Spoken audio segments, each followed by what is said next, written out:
ಚಾನೆಲ್ಗೆ ನಿಮಗೆ ಸ್ವಾಗತ. ಇಂದಿನ ಈ ವಿಡಿಯೋದಲ್ಲಿ 8ನೇ ತರಗತಿಯ ಗಣಿತ ವಿಷಯದ ದ್ವಿತೀಯ ಸಂಕಲನಾತ್ಮಕ ಪರೀಕ್ಷೆ 2025-26 ಅಂದ್ರೆ SE2 ಪ್ರಶ್ನೆ ಪತ್ರಿಕೆಯನ್ನು ಅವುಗಳ ಉತ್ತರಗಳೊಂದಿಗೆ ವಿಶ್ಲೇಷಣೆ ಮಾಡೋಣ. ಯಾರೆಲ್ಲ ಮೊದಲ ಬಾರಿ ನಮ್ಮ ಚಾನೆಲ್ ನೋಡ್ತಾ ಇದ್ದೀರಾ ಸಬ್ಸ್ಕ್ರೈಬ್ ಮಾಡಿ ಹಾಗೂ ನಿಮ್ಮ ಫ್ರೆಂಡ್ಸ್ಗೆ ಶೇರ್ ಮಾಡಿ. ಸೊ ಈಗ ಎಲ್ಲಾ ಸಬ್ಜೆಕ್ಟಿಗೂ ನಾವು SE2 ಕ್ವಶನ್ ಪೇಪರ್ಸ್ ಅನ್ನ ನಿಮ್ ಜೊತೆ ಶೇರ್ ಮಾಡ್ತಾ ಇದೀವಿ. ಸೊ ಹಾಗಾಗಿ ವಿಡಿಯೋ ಅನ್ನ ನೋಡಿ ಕ್ವಶನ್ ಪೇಪರ್ ಅನ್ನ ಪ್ರಾಕ್ಟೀಸ್ ಮಾಡ್ಕೊಳ್ಳಿ, ಎಕ್ಸಾಮ್ಗೆ ಪ್ರಿಪೇರ್ ಆಗಿ, ಹಾಗೆ ನಿಮ್ಮ ಫ್ರೆಂಡ್ಸಿಗೂ ಸಹ ಶೇರ್ ಮಾಡಿ ಅಂತ ಹೇಳ್ತಾ ವಿಡಿಯೋನ ಪ್ರಾರಂಭಿಸ್ತಾ ಇದೀವಿ. ಮೊದಲನೇದಾಗಿ ಫಸ್ಟ್ ಮೇನ್ ಈ ಕೆಳಗೆ ಕೊಟ್ಟಿರುವಂತಹ 4 ಉತ್ತರಗಳಲ್ಲಿ ಸರಿಯಾದದ್ದನ್ನ ಆರಿಸಿ ಬರೆಯಿರಿ. ಸೊ 4 ಆಪ್ಷನ್ಸ್ ಇರ್ತದೆ ಮಕ್ಕಳ. ಸೊ ಫಸ್ಟ್ ಕ್ವಶನ್, ಸ್ವಾಭಾವಿಕ ಸಂಖ್ಯೆಗಳನ್ನ ಸೂಚಿಸುವ ಸಂಕೇತ ಅಂತ ಕೇಳಿದ್ದಾರೆ. ಸ್ವಾಭಾವಿಕ ಸಂಖ್ಯೆಗಳಂದ್ರೆ ನ್ಯಾಚುರಲ್ ನಂಬರ್ಸ್ ಅಂತೀವಿ. ಸೊ ಇಲ್ಲಿ ನಮಗೆ WNQZ ಅಂತ ಇದೆ. ಸೊ ಅದರಲ್ಲಿ ಸ್ವಾಭಾವಿಕ ಸಂಖ್ಯೆಗಳನ್ನ ಸೂಚಿಸುವ ಸಂಕೇತ n ಆಗಿರ್ತದೆ. ಹಾಗಾಗಿ ನೀವು n ಅಂತ ಬರೆದ್ರೆ 1 ಅಂಕ ಸಿಗುತ್ತೆ. ಸೆಕೆಂಡ್ ಕ್ವಶನ್, 3x = 2x + 18 ಈ ಸಮೀಕರಣದಲ್ಲಿ x ನ ಬೆಲೆಯನ್ನ ಕೇಳಿದ್ದಾರೆ. ಸೊ ಬಹಳ ಈಸಿ ಮಕ್ಕಳ. x ಟರ್ಮ್ಸ್ ಎಲ್ಲ ಈ ಕಡೆ ತೆಗೆದುಕೊಳ್ಳಿ. 3x + 2x ಇರೋದು ಈ ಕಡೆ ಬಂದ್ರೆ -2x ಆಗುತ್ತೆ. ಸೊ ಅಲ್ಲಿಗೆ ಏನಾಗ್ತದೆ, ಅದು 18 ಆಗ್ತದೆ. ಸೊ 3x ಇಂದ 2x ಆದ್ರೆ x = 18 ಆಗ್ತದೆ. ಸೊ ಅವ್ರು ಕೇಳಿರೋ ಪ್ರಶ್ನೆ ಏನು, x ನ ಬೆಲೆ ಏನು ಅಂತ ಕೇಳಿದ್ದಾರೆ ಮಕ್ಕಳ. ಸೊ ಹಾಗೆ ನಮ್ಗೆ x ನ ಬೆಲೆ ಏನಾಗಿರ್ತದೆ ಮಕ್ಕಳ, 18 ಆಗಿರ್ತದೆ. Option C is the right answer. Next ಮೂರನೇ ಪ್ರಶ್ನೆ, 2 + ಡ್ಯಾಶ್ = 0 ಈ ಖಾಲಿ ಜಾಗದಲ್ಲಿ ಇರಬೇಕಾದಂತ ಸಂಖ್ಯೆ. ಸೊ 2+ ಅಂತ ಹೇಳಿಕೊಟ್ಟಿದ್ದಾರೆ. ಸೊ ನಮಗೆ ಗೊತ್ತಿದೆ 2 + -2 = 0. ಸೊ ಹಾಗಾಗಿ ನನಗೆ ಅಲ್ಲಿ ಇರಬೇಕಾಗಿರುವಂತ ಸಂಖ್ಯೆ -2 ಆಗಿರ್ತದೆ. ಹಾಗಾಗಿ option B is the right answer. Next fourth question, a⁴ m × a⁴n = a⁴m + n. So ನಮ್ಗಿದು ಗೊತ್ತಿದೆ, ಯಾವಾಗ ಆಧಾರ ಸಂಖ್ಯೆಗಳು ಸಮನಾಗಿರ್ತವೆ ಘಾತಗಳನ್ನ ನಾವೇನ್ ಮಾಡ್ತೀವಿ, ಕೂಡಿಸ್ಬೇಕಾಗ್ತದೆ. ಸೊ ಹಾಗಾಗಿ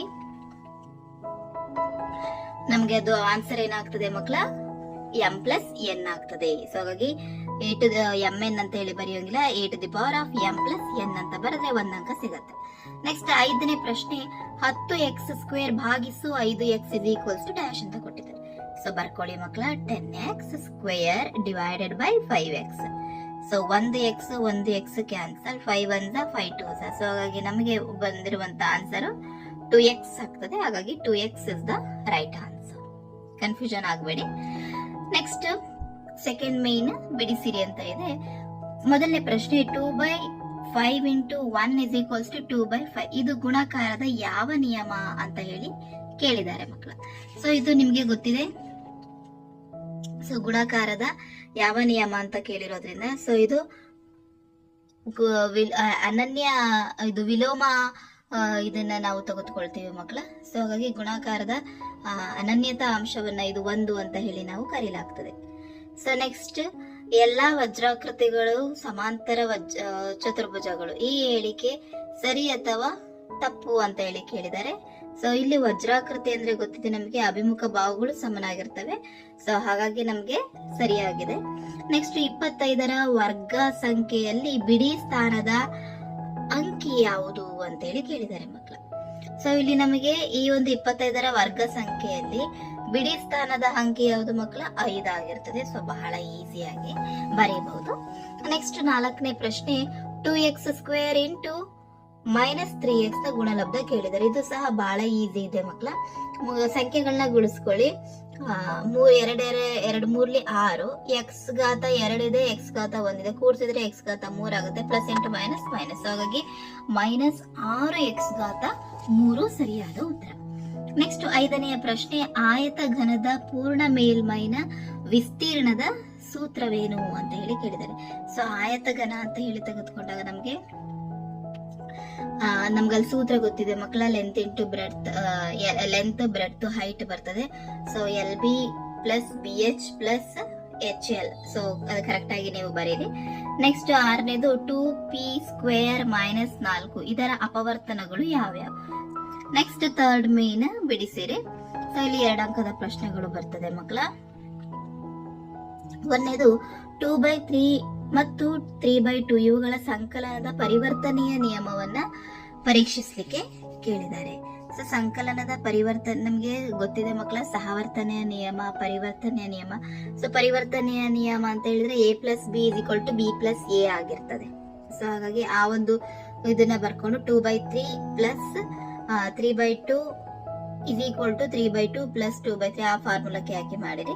ನೆಕ್ಸ್ಟ್ ಇದು ನಿಯಮಿತ ಬಹುಭುಜಾಕೃತಿ ಎಂದರೇನು, 6 ಬಾಹು ಇರುವ ಬಹುಭುಜದ ಹೆಸರೇನು ಅಂತ ಹೇಳಿದ್ರೆ. ಸೊ 6 ಬಾಹುಗಳನ್ನು ಹೊಂದಿರುವಂತದ್ದು ಷಡ್ಭುಜಾಕೃತಿ ಆಗಿರ್ತದೆ. ಹಾಗಾಗಿ ಅದನ್ನ ಬರೀರಿ. ಬಹುಭುಜಾಕೃತಿ ಅಂತ ಹೇಳಿದ್ರೆ ಬರೀಬೇಕು. ನೆಕ್ಸ್ಟ್ ಒಂದು ದಾಳ ಎಸೆದಾಗ ಸಮ ಸಂಖ್ಯೆಗಳ ಮತ್ತಿಂದ ಅವಿಭಾಜ್ಯ ಸಂಖ್ಯೆಗಳ ಫಲಿತಾಂಶವನ್ನ ಬರೆಯಿರಿ ಅಂತ ಹೇಳಿ ಕೇಳಿದ್ದಾರೆ. ಸೊ ನೀವು ಅದು ಒಂದು ದಾಳವನ್ನ ಎಸೆದಾಗ ಸಮ ಸಂಖ್ಯೆಗಳು ಎಷ್ಟು ಬರ್ತವೆ. ಸೊ ಒಂದು ದಾಳ ಅಂತ ಹೇಳಿದ್ರೆ ಅದರಲ್ಲಿ 6 ಮುಖ 6 1 2 3 4 5. ಸೊ ಸಮ ಸಂಖ್ಯೆಗಳು ಎಷ್ಟು ಬರ್ತದೆ ಮಕ್ಕಳ, 2 and 4. ಸೊ ಹಾಗಾಗಿ ನೀವು ಬರೀಬೇಕು 2/6. ಅದೇ ರೀತಿ ಅವಿಭಾಜ್ಯ ಸಂಖ್ಯೆಗಳು ಅಂತ ಹೇಳಿದ್ರೆ 1 ಮತ್ತೆ 3 5. ಸೊ ಇವು 3 ಅವಿಭಾಜ್ಯ ಸಂಖ್ಯೆಗಳಾಗಿರ್ತದೆ. ಹಾಗಾಗಿ ಅದನ್ನ ಬರೀಬಹುದು. ಸೊ ಈಸಿ ಇದೆ. ನೆಕ್ಸ್ಟ್ 49ಅನ್ನ 7ರ ಬೆಸ ಸಂಖ್ಯೆಗಳ ಮೊತ್ತಗಳನ್ನಾಗಿ ವ್ಯಕ್ತಪಡಿಸಿ ಅಂತ ಹೇಳಿ ಕೇಳಿದ್ದಾರೆ. ಸೊ ಅದು ಸಹ ಈಸಿ. 7+7+ ಈ ರೀತಿ ಬರ್ಕೊಂತಾ ಹೋಗ್ಬೇಕು. ಈ ರೀತಿ ಬರಿತಾ ಹೋಗ್ಬೇಕು. 7 7 7 ಟೈಮ್ಸ್ ಬರೆದ್ರೆ ಸಾಕು ಮಕ್ಕಳ. ನೋಡಿ 14 21 28 32 42 49. ಸೊ ಈ ರೀತಿ ಬರೆದ್ರೆ ನಿಮಗೆ 2 ಅಂಕ ಸಿಗ್ತದೆ. ಸೊ ಅದೇ ಪ್ರಶ್ನೆಗೆ ನಮಗೆ ಆಪ್ಷನ್ ಅನ್ನು ಕೊಟ್ಟಿದ್ದಾರೆ ಮಕ್ಕಳ. √400 ಈ ಒಂದು ಇದನ್ನ ಏನ್ ಮಾಡ್ಬೇಕು ಮಕ್ಕಳ, ನಾವು ಅವಿಭಾಜ್ಯ ಅಪವರ್ತನ ವಿಧಾನವನ್ನ ಬಳಸಿ ಕಂಡುಹಿಡಿಯಬೇಕಾಗ್ತದೆ. ಸೊ ಅದು ಸಹ ಈಸಿದೆ, ಅವಿಭಾಜ್ಯ ಅಪವರ್ತನ ಮಾಡ್ತೀರಾ. ನೆಕ್ಸ್ಟ್ ಒಂದು ವಸ್ತುವಿನ 450 ರು ಬೆಲೆ ಮೇಲೆ 5% GST ಹಾಕಿದರೆ ಬಿಲ್ ನ ಮೊತ್ತ ಎಷ್ಟು ಅಂತ ಹೇಳಿ ಕೇಳಿದ್ದಾರೆ. ಸೊ ಇಲ್ಲಿ ಏನ್ ಮಾಡಿದ್ದಾರೆ ಮಕ್ಕಳ, ಆ ಬಿಲ್ ಮೇಲೆ 5% ಟ್ಯಾಕ್ಸ್ ಹಾಕ್ತಾ ಇದ್ದಾರೆ. ಸೊ ಹಾಗಾಗಿ ಬರೆಯೋಣ. ಸೊ 100ಕ್ಕೆ 5% ಆದ್ರೆ 450ಕ್ಕೆ ಎಷ್ಟು ಹಾಕ್ತಾರೆ. ಸೊ ಈಸಿ, 0 ಕ್ಯಾನ್ಸಲ್ ಆಗ್ತದೆ. So 5 2s 5 9s right. So ಈಗ ನಮ್ಗೆ 45/2 ಆಗ್ತದೆ. So 45 divided by 2. So 2 1s 2 2s. So 2 2s 4 is 22.5. So ಅವ್ರು ಕೇಳಿರೋದು ಹಾಕಿದ್ರೆ ಬಿಲ್ ನ ಮೊತ್ತ ಎಷ್ಟು. ಸೊ 450ಕ್ಕೆ ಏನ್ ಮಾಡ್ಬೇಕು ಮಕ್ಕಳ, 22 450 ಪ್ಲಸ್ 22.5 ಅನ್ನ ಕೂಡಿಸಿದ್ರೆ you'll get 472.5. This is the total bill. 472.5 is the right answer. Next 6ನೇ ಪ್ರಶ್ನೆ. 5a, 3a² ಇಂಟು 7a⁴ ಇವುಗಳ ಗುಣಲಬ್ಧ ಕೇಳಿದ್ದಾರೆ ಮಕ್ಕಳ. ಸೊ ಗುಣಲಬ್ಧ ಅಂದ್ರೆ ಎಲ್ಲವನ್ನ ಮಲ್ಟಿಪ್ಲೈ ಮಾಡ್ಕೋಬೇಕು. ಬರ್ಕೊಳ್ಳೋಣ. 5a into 3a² into a⁴ ಎಲ್ಲವನ್ನ ಮಲ್ಟಿಪ್ಲೈ ಮಾಡ್ಕೊಳ್ಳಿ. ಫಸ್ಟ್ ಇಲ್ಲಿ ನೋಡಿ ವೇರಿಯೇಬಲ್ಸ್ ನೋಡೋಣ. ಇಲ್ಲಿ 4 6 7. ಸೊ 8⁻7. ಈಗ 7 3 21. ಓಕೆನಾ, 7 3 21. ಸೊ 21ಕ್ಕೆ ನೀವೇನ್ ಮಾಡ್ಬೇಕು ಮಕ್ಕಳ, 5ಅನ್ನ ಗುಣಿಸ್ಬೇಕು. ಸೊ 5ಅನ್ನ ಗುಣಿಸಿದ್ರೆ ನಿಮ್ಗೆ ಎಷ್ಟು ಬರ್ತದೆ, 105. ಹಾಗಾಗಿ 105 a⁻7 is the right answer. ಅರ್ಥ ಆಗ್ತಾ ಇದೆಯಲ್ಲ. ನೆಕ್ಸ್ಟ್ 7ನೇ ಪ್ರಶ್ನೆ. ಒಂದು ಘನದ ಅಂಚನ್ನ 2ರಷ್ಟು ಹೆಚ್ಚಿಸಿದರೆ ಅದರ ಗಾತ್ರ ಎಷ್ಟು ಪಟ್ಟು ಹೆಚ್ಚಾಗ್ತದೆ. ನೆಕ್ಸ್ಟ್ 2 ರ ಘಾತ -1 ಗುಣಿಸು 2 ರ ಘಾತ -1 ಭಾಗಿಸು 2 ರ ಘಾತ -2 ರ ಬೆಲೆ ಎಷ್ಟು ಕೇಳಿದ್ದಾರೆ. 2 ರ ಘಾತ -1 ಅಂದ್ರೆ we can write it as 1/2 into 1 divided by 4 whole divided by ಅವ್ರಿಗೆ ಕೊಟ್ಟಿದ್ದಾರೆ 2 ಸ್ಕ್ವೇರ್ ಅಂತ ಹೇಳಿ ನಾವು ಬರ್ಕೊಂತೀವಿ. ಹೌದಾ. ಸೊ ಇದನ್ನ ಹಾಗೆ ಬರ್ಕೊಳ್ಳೋಣ. ಸೊ ಇಲ್ಲಿಗೆ 8 ಆಗ್ತದೆ ಇಂಟು ಇದನ್ನ ರೆಸಿಪ್ರಕಲ್ ಮಾಡ್ಕೊಂಡ್ರೆ ಏನಾಗುತ್ತೆ, ಇದು ನ್ಯೂಮರೇಟರ್ಗೆ ಹೋಗುತ್ತೆ. 1 divided by 8 into 4 divided by 1 ಆಗ್ತದೆ. 2 1s 2 2s. So the answer will be 1 divided by 2.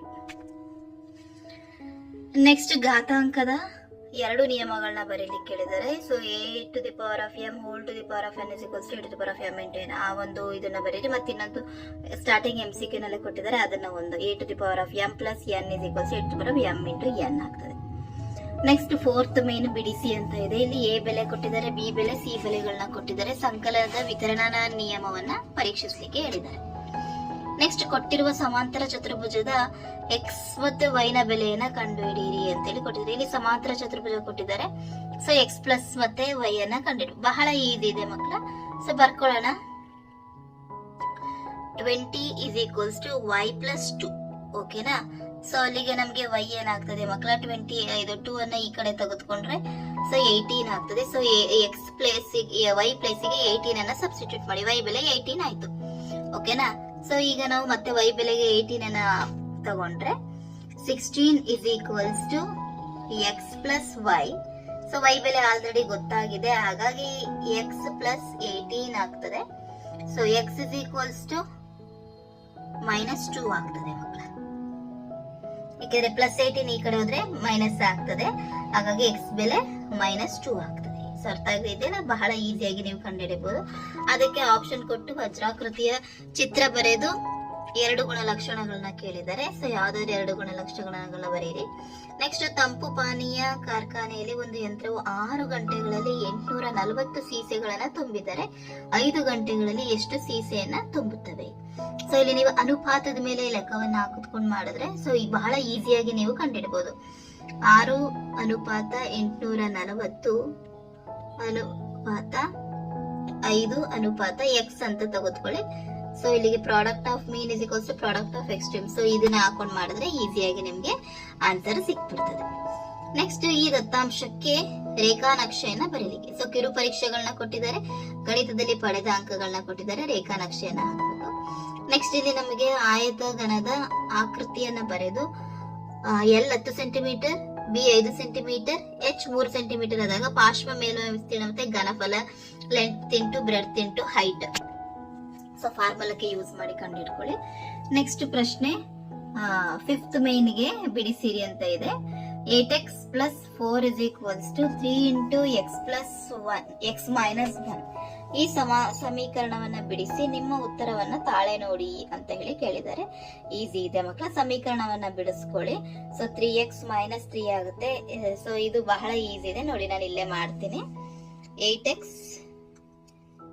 Plus 3 minus plus 3x ಈ ಕಡೆ ಬಂದ್ರೆ -3x plus 4 minus plus 3 is equals to 0 ಆಗ್ತದೆ. ಸೊ ಇಲ್ಲಿಗೆ ಇದು 5x ಪ್ಲಸ್ 7 ಆಗ್ತದೆ is equal to 0. So 5x is equal to 7 ಆಗ್ತದೆ, -7 ಆಗ್ತದೆ. Then x is equals to -7 divided by 5 ಆಗ್ತದೆ. ಇದಿಷ್ಟೇ ನೋಡಿ ಮಕ್ಕಳ. ಸೊ ಈ ಸಮೀಕರಣ ನಿಮ್ಮ ಉತ್ತರವನ್ನ ತಾಳೆ ನೋಡಿ ಅಂತ ಹೇಳಿ ಕೇಳಿದ್ದಾರೆ. ಸೊ ಇದಿಷ್ಟು ಹಿಂಗ್ ಬರ್ತದೆ. ಸೊ ನೆಕ್ಸ್ಟ್ ನೀವು ಮಾಡಿರೋದು ಸರಿನಾ ಇಲ್ವಾ ಅಂತ ಎಕ್ಸ್ ಪ್ಲೇಸ್ ಗೆ ವ್ಯಾಲ್ಯೂಸ್ ಅನ್ನ ಸಬ್ಸ್ಟಿಟ್ಯೂಟ್ ಮಾಡಿದ್ರೆ ಇಟ್ ಈಸ್ ಕರೆಕ್ಟ್ ಗೊತ್ತಾಗ್ತದೆ. ನೆಕ್ಸ್ಟ್ ನಮ್ಗೆ ಅದೇ ಪ್ರಶ್ನೆಗೆ ಏನಾದ್ರು ಆಪ್ಷನ್ ಕೊಟ್ಟು 15,625 ಘನ ಮೂಲವನ್ನ ಅವಿಭಾಜ್ಯ ಅಪವರ್ತನದಿಂದ ಕಂಡುಹಿಡಿಯಲಿಕ್ಕೆ ಕೇಳಿದ್ದಾರೆ. ನೆಕ್ಸ್ಟ್ ದತ್ತಾಂಶಕ್ಕೆ ಪೈ ನಕ್ಷೆಯನ್ನ ಕೇಳಿದ್ದಾರೆ. ಸೊ ಅದು ಸಹ ಈಸಿ ಇದೆ. ಸೊ ಮಾಡ್ತೀರಾ. ಇದೊಂದು ನಿಮ್ಗೆ ಮಾಡೆಲ್ ಕ್ವಶನ್ ಪೇಪರ್ ಆಗಿ ತೆಗೆದುಕೊಂಡು ಮಕ್ಕಳ ಪ್ರಾಕ್ಟೀಸ್ ಅನ್ನ ಮಾಡ್ಕೊಳ್ಳಿ. ಎಕ್ಸಾಮ್ಗೆ ಬಹಳ ಯೂಸ್ಫುಲ್ ಆಗ್ತದೆ. ಸೊ ಇದಿಷ್ಟನ್ನ ನೀವು ಬರ್ದು ಜಸ್ಟ್ ಒಂದು ಬಾರಿ ಕ್ವಶನ್ ಪೇಪರ್ ನೋಡೋದ್ರಿಂದ ಏನೂ ಅರ್ಥ ಆಗಲ್ಲ. ಸೊ ಬರ್ದು ಪ್ರಾಕ್ಟೀಸ್ ಮಾಡ್ಕೊಳ್ಳಿ. ನಿಮ್ಮ ಫೈನಲ್ ಎಕ್ಸಾಮ್ಗೆ ಇದು ಯೂಸ್ಫುಲ್ ಆಗ್ತದೆ ಅಂತ ಹೇಳ್ತಾ ವಿಡಿಯೋನ ಎಂಡ್ ಮಾಡ್ತಾ ಇದ್ದೀನಿ. Thank you.